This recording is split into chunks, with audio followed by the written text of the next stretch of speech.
Buenos días con el público presente. Bueno, se me ha encargado tratar el tema de anestésicos locales, un tema sumamente importante dentro de este campo de la anestesiología. En primer lugar, vamos a recordar algo de la historia de los anestésicos locales. Es importante tener en cuenta que es parte de nuestra historia, ¿no? Los incas usaban la coca, ¿no? Esta producía un adormecimiento cuando ellos la mascaban, ¿no? Cuando ellos la mascaban. Entonces, desde ya se conocía que producía adormecimiento tanto en la lengua, en la faringe. Es un conocimiento, bueno, que no debemos nunca olvidarlo, importante parte de la historia peruana, ¿no? Y también les producía euforia y excitación, ¿no? Ellos simplemente sabían conocían este efecto, ¿no? Pero no en sí conocían por qué se producía. Luego ya en el año 1860, un personaje llamado Nieman descubrió que la cocaína era ya el ingrediente activo que estaba en la hoja de coca, ¿no? Y la aísla por primera vez. En el año ya 1884, Kohler ya lo introduce en la práctica clínica, ¿no? Lo empezó a usar en el campo de la oftalmología, ¿no? En el año 1905 ya aparece un nuevo anestésico local llamada la procaína, ¿no? Cuando ya aparece la procaína, prácticamente revoluciona, ¿no? Todo, siempre lo nuevo que aparece revoluciona y siempre pues ya lo queda el resto como para la historia, ¿no? Y en el año 43 ya sintetizan la lidocaína, ¿no? Luego a partir de esto ya han aparecido nuevos anestésicos locales, ¿no? Los cuales han sido sintetizados luego, ¿no? Uno de los últimos que ha aparecido es la ropivacaína, ¿no? Que está, bueno, en nuestro medio actualmente no lo usamos mucho, pero en otros lugares sí. Ya. Bien, esto es parte para recordar un poco la historia de los anestésicos locales. Ahora, hay que tener en cuenta que estas sustancias van a producir, como está escrito ahí, de forma reversible la conducción nerviosa en todo el sistema nervioso central y van a producir pérdida de la sensibilidad. Hay que tener en cuenta que estas sustancias se hallan como sales débiles, es decir, en su forma no ionizada. Bueno, tienen un peso molecular también entre 220 a 350 Dalton. Esto es importante porque al aumentar el peso molecular va a aumentar también la potencia anestésica de estos medicamentos. También otro concepto importante mencionar es que tienen una estructura química, la cual se va a subdividir en 4 subunidades, ¿no? La primera, que es la cadena aromática, que está en relación con la liposolubilidad. Tenemos una cadena intermedia, que puede ser amida o éster. Esto es importante dentro del metabolismo. Lo que las va a diferenciar principalmente es a nivel de esta cadena intermedia. Entonces los va a dividir en amidas y en ésteres, ¿no? Tenemos también una cadena hidrocarbonada. Esta es importante en la duración de la acción del anestésico y también en la toxicidad. Y por último tenemos un grupo amino, que esto es importante en la unión a las proteínas plasmáticas, lo cual va a estar relacionado con el tiempo de acción del fármaco. Esto es para bueno, mencionar lo que estábamos mencionando de una manera esquemática, ¿no? Tenemos el anillo aromático, en este caso tenemos el grupo amino y el grupo éster, ¿no? La cadena hidrocarbonada son las partes de los anestésicos locales, ¿no? Lo importante es recordar acá es que tenemos 2 grandes grupos de fármacos. Los aminoésteres, donde acá principalmente está la cocaína, que bueno, en nuestro campo los usamos poco, estos anestésicos locales. Más usamos los aminoamidas, ¿no? Donde está la lidocaína, bupivacaína, ropivacaína, entre otros. Esta es la clasificación de los anestésicos locales que ya habíamos estado mencionando un poco. Tenemos los aminoésteres, o ésteres si queremos llamarlos, y las aminoamidas o simplemente amidas. Es importante recordar que los ésteres son los que van a producir más reacciones alérgicas, por lo tanto, por lo que tienen relación con este metabolito, el ácido amino benzoico, que es un potente alérgeno, ¿no?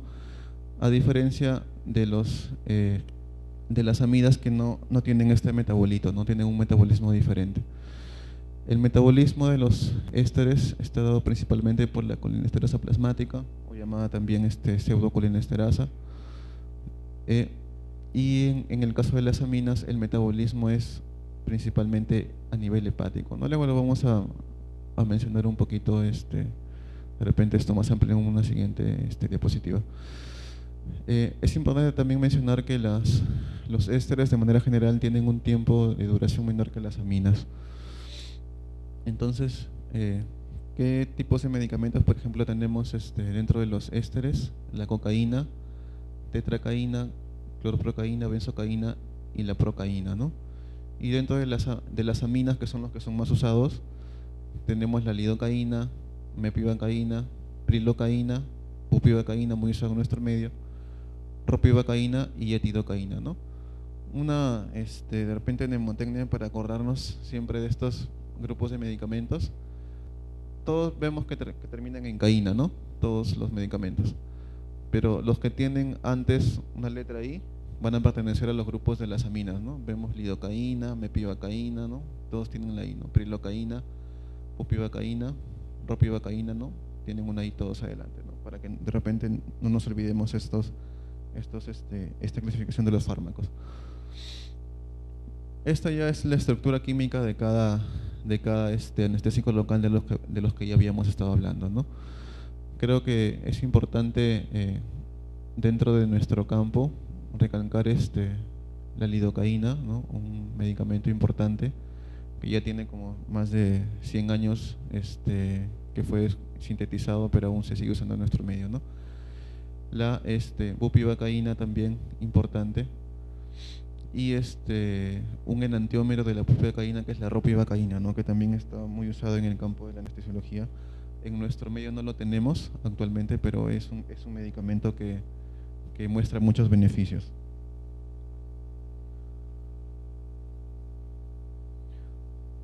Para hablar del mecanismo de acción de los anestésicos locales, es importante recordar el potencial de acción.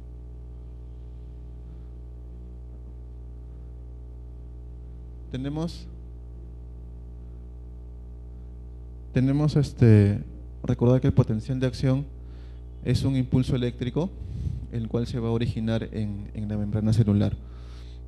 Entonces, este potencial de acción tiene sus fases, las cuales principalmente son la despolarización, que se da por la ingreso de iones sódios a la célula, y luego los canales de sodio se cierran y se da la salida del potasio, ¿no?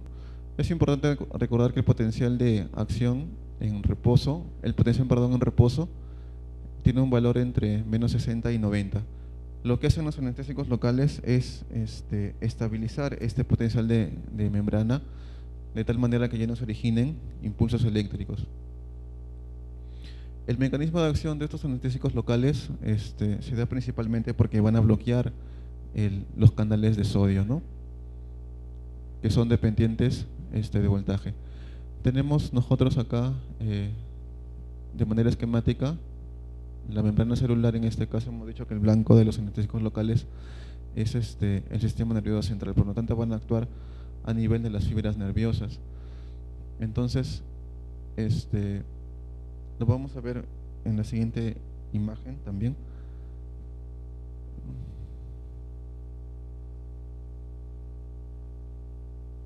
Bueno, eso es una manera un poco esquemática, pero este esquema es un poquito más interesante.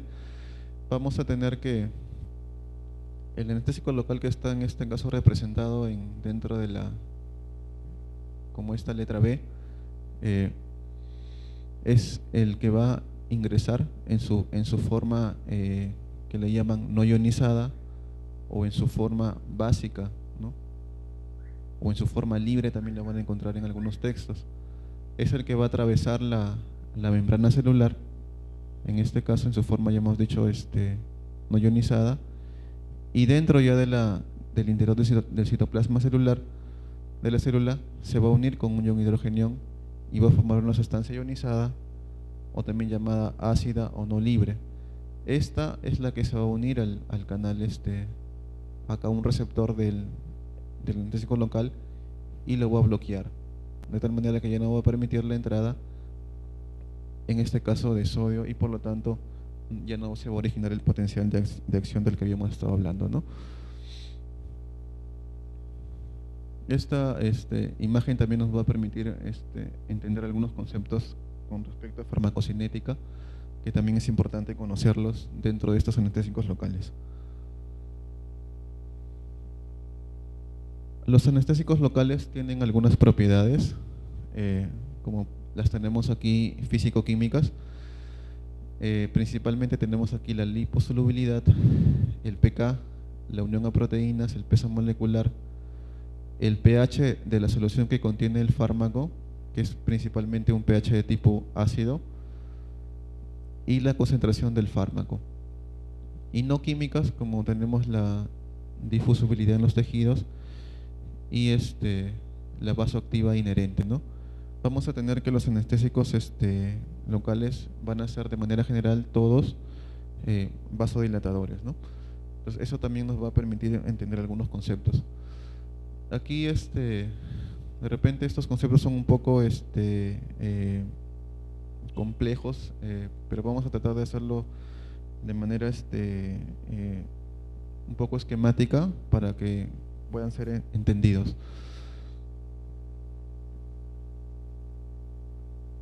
La liposolubilidad es una propiedad que permite a trabajar tejidos y captación en la membrana de la fibra nerviosa, ¿no?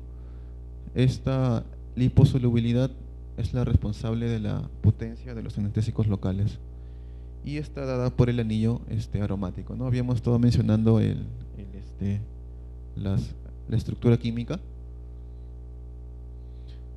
Tenemos otro concepto importante,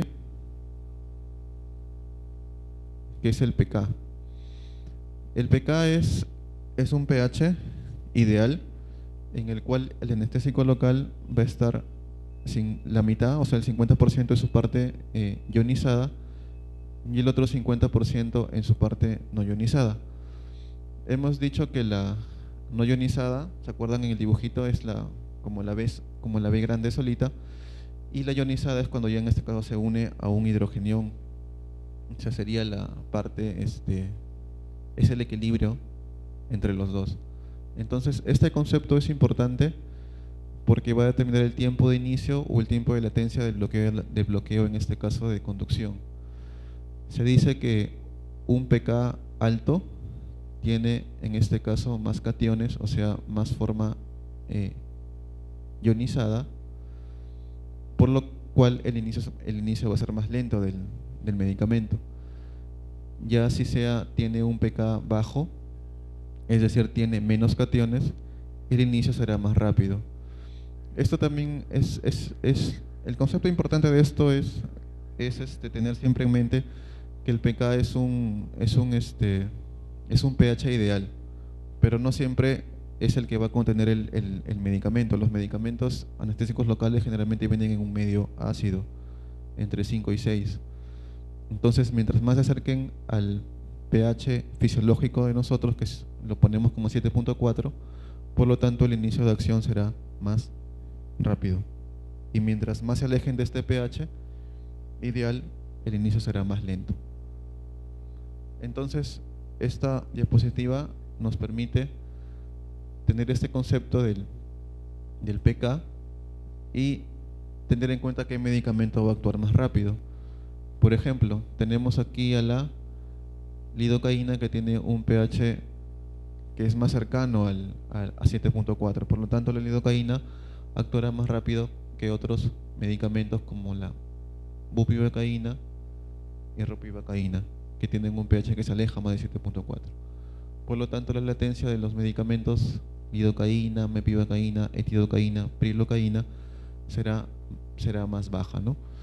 Mientras que de los otros medicamentos el tiempo de latencia será entre moderada a elevada. Otro concepto importante dentro de las propiedades físico-químicas de estos anestésicos locales es la unión a proteínas.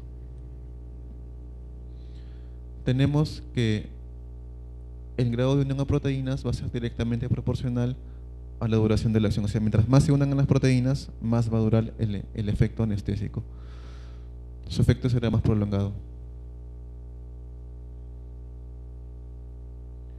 Si hay mayor unión a proteínas, habrá menos fracción libre. Entonces, tenemos aquí la afinidad proteica de algunos anestésicos locales. Lo que, por ejemplo, nos llama más la atención aquí es la de, por ejemplo, la lidocaína tiene una afinidad proteica del 60%, por lo tanto su acción va a ser intermedia. Tenemos, por ejemplo, otro medicamento, la bupivacaína, que tiene una afinidad proteica del 95%, por lo tanto su acción será más prolongada, ¿no? Son los dos medicamentos que creo que los más importantes, los que más usamos en la práctica clínica, estos dos. Este es ya un resumen de los anestésicos locales. Lo importante, aquí ya tenemos ya los conceptos de los cuales habíamos estado hablando. Liposolubilidad, la potencia relativa, vemos que los que tienen más potencia relativa, comparando con la procaína como 1, son la bupivacaína y la ropivacaína principalmente, ¿no? Que tienen una potencia mucho mayor. Y intermedia o baja es la lidocaína, mepivacaína, ¿no? Entonces también los tiempos de acción son importantes tenerlos presentes. El tiempo de acción de cada medicamento, como hemos dicho, va a estar en base a la afinidad proteica que ellos tengan. Por lo tanto, será mayor en los anestésicos, principalmente bupivacaína y ropivacaína. Esta diapositiva nos permite recordar algunos conceptos básicos, ¿no? Tener en cuenta que la liposolubilidad está en relación con la potencia del fármaco. El tiempo de latencia está en relación con el pK, que hemos dicho, mientras más se acerque al pH fisiológico, tendrá un tiempo de latencia menor. Y también la unión a proteínas plasmáticas. Mientras más se adhieran a las proteínas plasmáticas, la duración de acción será mayor.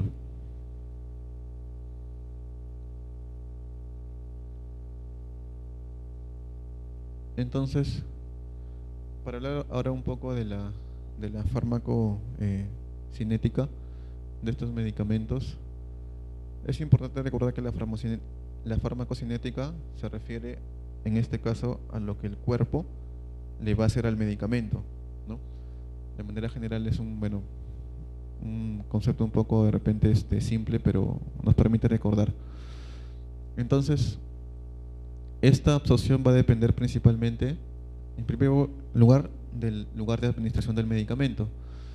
Si lo administramos este medicamento en un lugar donde hay mayor vascularización, por lo tanto se absorberá más rápido hacia la circulación sanguínea. Entonces tenemos que de mayor a menor la vía intravenosa es la más rápida, ¿no? La que más absorbe. La traqueal, luego la intercostal, la espinal, la paracervical, la epidural, el de los plexos braquiales, nervios periféricos y finalmente el subcutáneo, ¿no? También es importante recordar que a mayor concentración y cantidad de anestésico local administrado, mayor también será el nivel plasmático que se absorberá.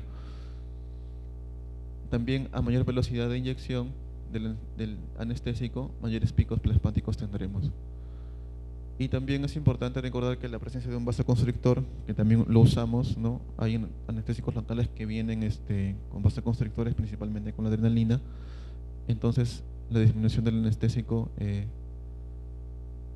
la absorción del anestésico local disminuirá, ¿no? Por vasoconstricción. La distribución de estos anestésicos locales depende de la unión a proteínas. Ya habíamos estado mencionando que también esto tiene que ver con la duración del efecto. Tenemos dos proteínas, la glucoproteína ácida y la albúmina. La glucoproteína ácida tiene una gran especificidad por los anestésicos locales, pero tiene poca capacidad. Aumentan, por ejemplo, en neoplasias, en dolor crónico, en uremia, en el postoperatorio y en el caso de infarto agudo de miocardio también. Y disminuye esta glucoproteína en el caso de neonatos, embarazo y cirugías, ¿no? Este concepto es importante porque en el caso de que disminuya esta proteína ácida, aumentaría la toxicidad de los medicamentos, ¿no? Luego lo vamos a mencionar también en unas diapositivas, la toxicidad de estos medicamentos. Y la albúmina, que tiene una baja especificidad pero gran capacidad. Entonces, tener en cuenta que en situaciones de hipoalbuminemia va a aumentar la fracción libre del anestésico local, por lo tanto va a favorecer la toxicidad, ¿no? Por eso en pacientes que tienen hipoalbuminemia hay que dar menos dosis de anestésicos locales. El metabolismo y la excreción, hemos dicho de que va a depender si el medicamento es un éster o es una amida. Entonces los de tipo éster, que son los primeros que aparecieron, se va a dar una hidrólisis mediante la colinesterasa plasmática o llamada también pseudocolinesterasa, y los metabolitos inactivos de esta hidrólisis se van a excretar por vía principalmente renal. Los de tipo amida se van a romper por la N-desalquilación seguida por una hidrólisis que se da en el hígado, ¿no? Aquí intervienen unas enzimas, isoenzimas de sistema microsomal P450, ¿no? Y también la excreción es de metabolitos inactivos es renal, ¿no? Se dice que hay una parte, una mínima parte que se excreta sin cambios, ¿no? Entonces, esto es un poco para ya repasar los conceptos que ya hemos estado mencionando. La potencia anestésica está dada principalmente por la liposolubilidad del fármaco y también por su capacidad vasodilatadora, la cual va a permitir un fenómeno de redistribución. La duración de la acción va a estar dada principalmente, bueno, por la liposolubilidad, pero más importante aquí entra el concepto de la unión a proteínas plasmáticas. Mientras más se unan a proteínas plasmáticas, mayor será la duración del efecto. Y también es importante la adicción de fármacos como los vasoconstrictores. Si nosotros añadimos vasoconstrictores, principalmente adrenalina, a los anestésicos locales, estos tendrán una duración de acción mayor. Es importante recordar que estos no se deben administrar en zonas donde no haya circulación colateral, como por ejemplo los dedos, la lengua, la nariz. Y también no sobrepasarnos de las dosis. Se dice que no más de 10 miligramos por kilo en pacientes pediátricos, y no pasarnos de 5 miligramos por kilo en pacientes adultos, porque se pueden producir arritmias a nivel cardíaco. Entonces, el tiempo de latencia hemos dicho que está condicionada principalmente, o sea, el inicio de acción del medicamento, principalmente dada por el pK del fármaco. Si está más próximo al pH fisiológico, hemos dicho que ya actuará más rápido. También es importante la alcalinización del medicamento. Esto no hay que confundirlo con el pK, porque ya estamos diciendo que el pK es un pH ideal, pero eso no quiere decir de que el medicamento tenga ese pH. Los medicamentos anestésicos locales generalmente tienen un pH ácido. Entonces lo que nosotros hacemos al alcalinizarla es acercarla más al pH 7.4 y por lo tanto el inicio de acción será más rápido. También se habla que el aumento de la temperatura aumentaría el tiempo haría que el tiempo de latencia sería más corto.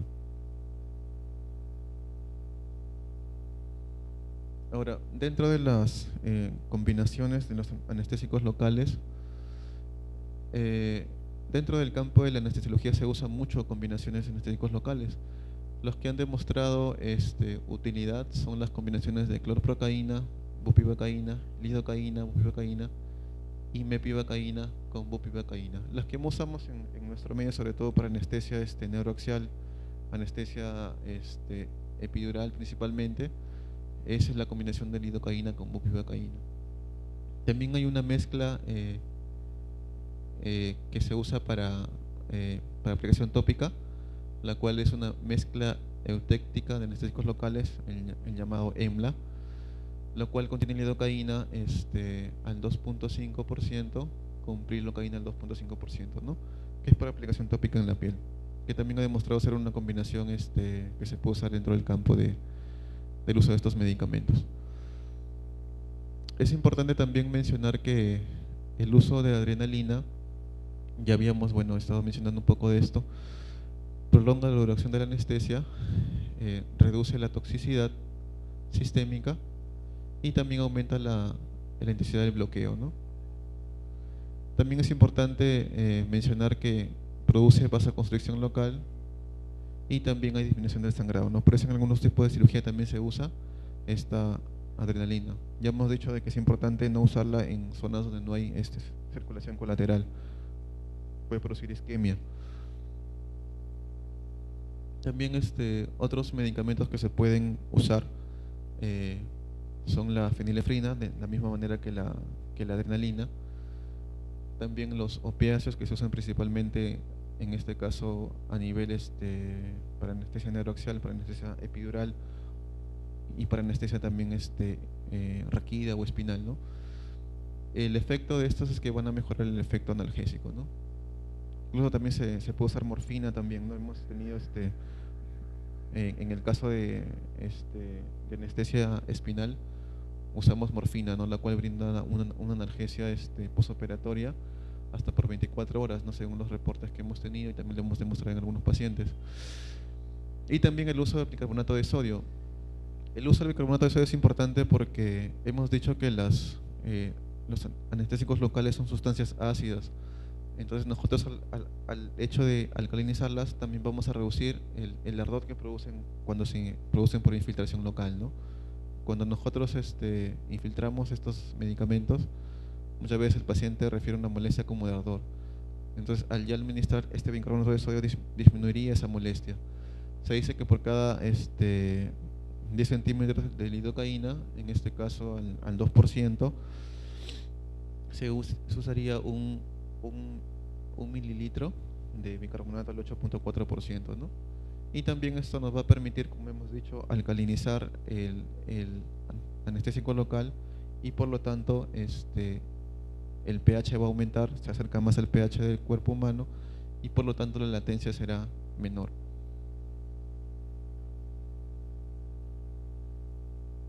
Las vías de administración de las cuales principalmente usamos estos medicamentos son a nivel tópico para mucosas o piel. Ejemplos de esto, por ejemplo, cuando vamos a poner sondas para sonda orogástrica, sonda urinaria, usamos estos tipos de anestésicos locales.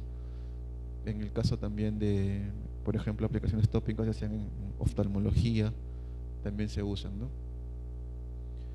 La infiltración, que principalmente es el uso de la anestesia a nivel de subcutáneo, ¿no? Entonces la inyección en la vecinal de las terminaciones nerviosas. También tenemos anestesia en los bloqueos nerviosos, donde administramos medicamento cerca a los troncos nerviosos principales, ¿no? Aquí tenemos los bloqueos nerviosos principalmente a nivel de plexos braquiales, ¿no? Principalmente plexo braquial. lo que más usamos. La anestesia neuroaxial en sus formas epidural, raquida, caudal, que también usamos estos tipos de anestésicos locales. Y también para la anestesia regional intravenosa o el bloqueo llamado de Bier, ¿no?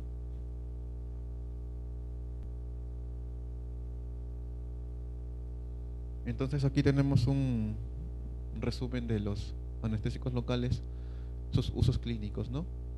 Aquí agregar el bloqueo, que también se usan para analgesia, ¿no? En el caso de cuando usamos analgesia, ya sea de manera intravenosa o analgesia epidural continua, también usamos estos tipos de medicamentos en menos dosis.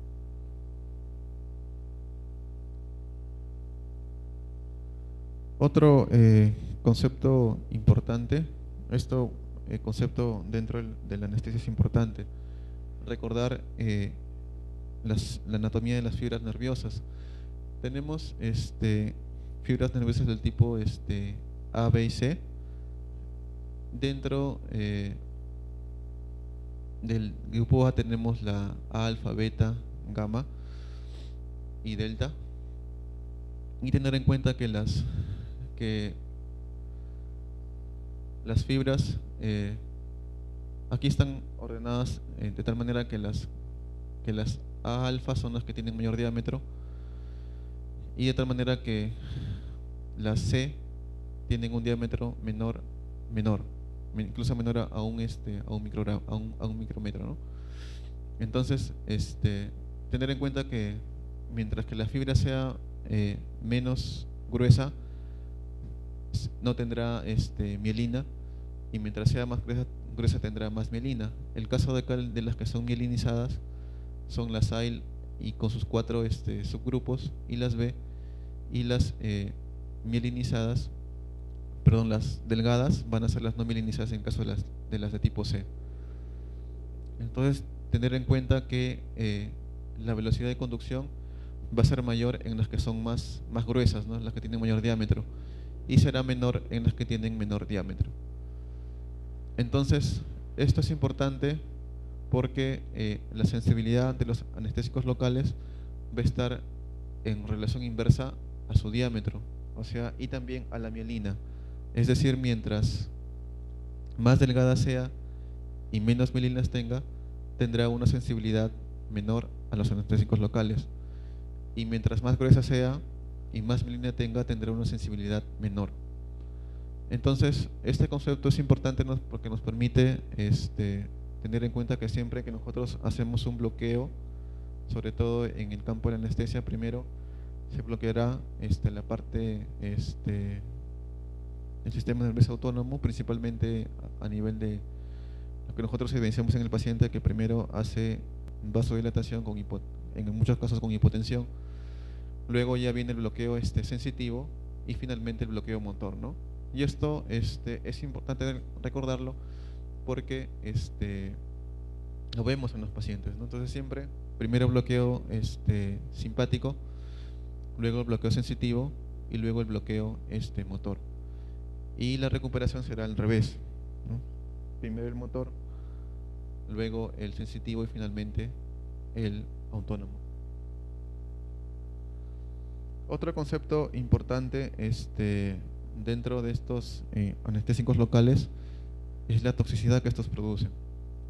Tenemos esta toxicidad, ¿por qué se va a producir? Hemos posiblemente inyectado intravascularmente este medicamento, a pesar que fue una dosis correcta.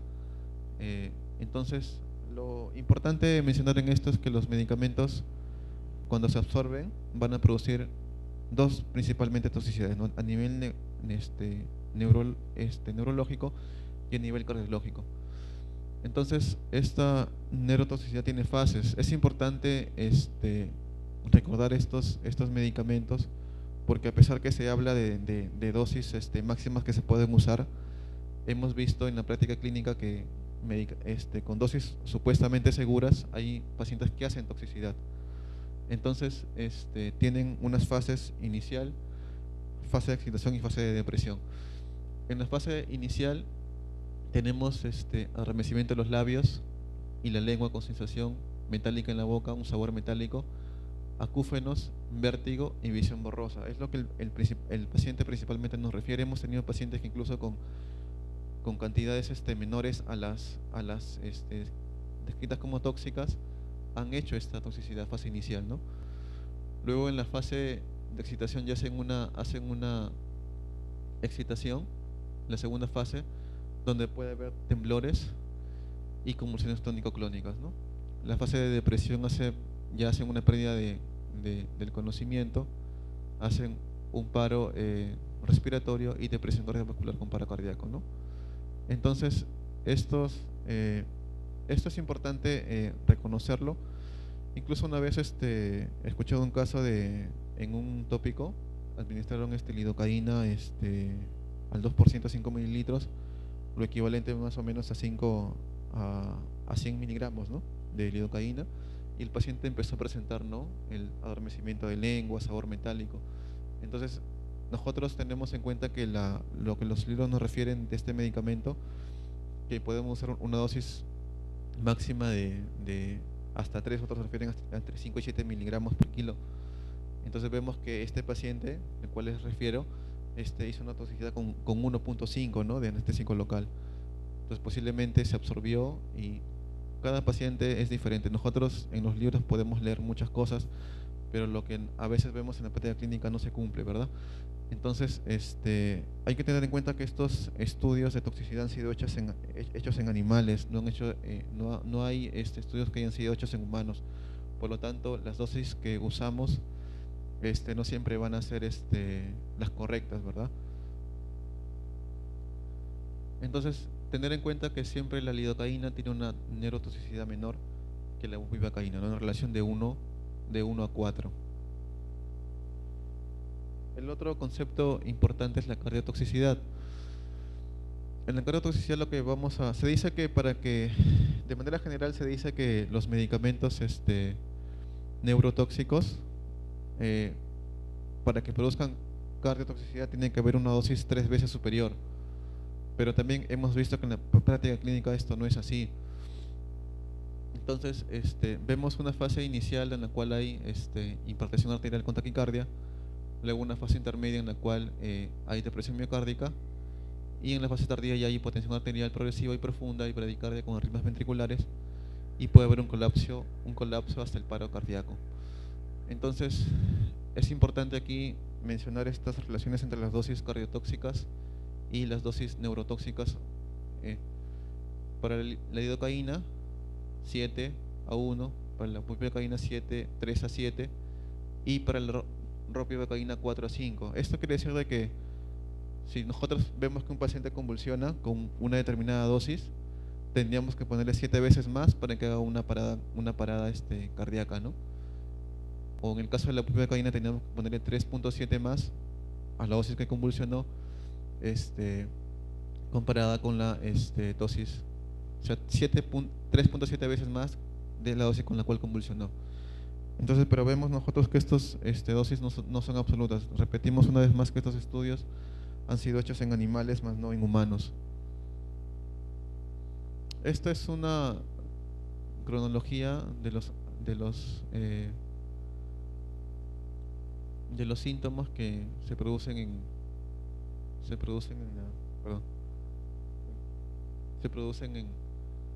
primero, adormecimiento de lengua, alteraciones no, lo que el paciente te refiere es un sabor metálico, o empieza a mover la lengua, a sacar la lengua, un fastidio, puede tener tinnitus, sensaciones de mareos. Luego ya aparecen las alteraciones sensoriales y de la conducta. El paciente puede empezar a presentar contracciones musculares involuntarias. Luego ya vienen las convulsiones generalizadas, la falla respiratoria, la toxicidad cardiovascular y finalmente el paro cardíaco, que puede llevar a la muerte del paciente. Entonces lo ideal es ante esta situación clínica actuar. Entonces ahora nosotros en nuestro medio no tenemos cómo tratar esta toxicidad. Ya los libros actualmente nos refieren a algunos medicamentos que se pueden usar para esta toxicidad. Los que tenemos mencionados dentro de las bibliografías hay un medicamento que se llama el Intralipid, se usaría en estos casos de intoxicación por anestésicos locales. Actualmente no lo tenemos en nuestro medio, pero es importante conocerlo. Bien, eso ha sido lo que había preparado. No sé si hay preguntas del auditorio.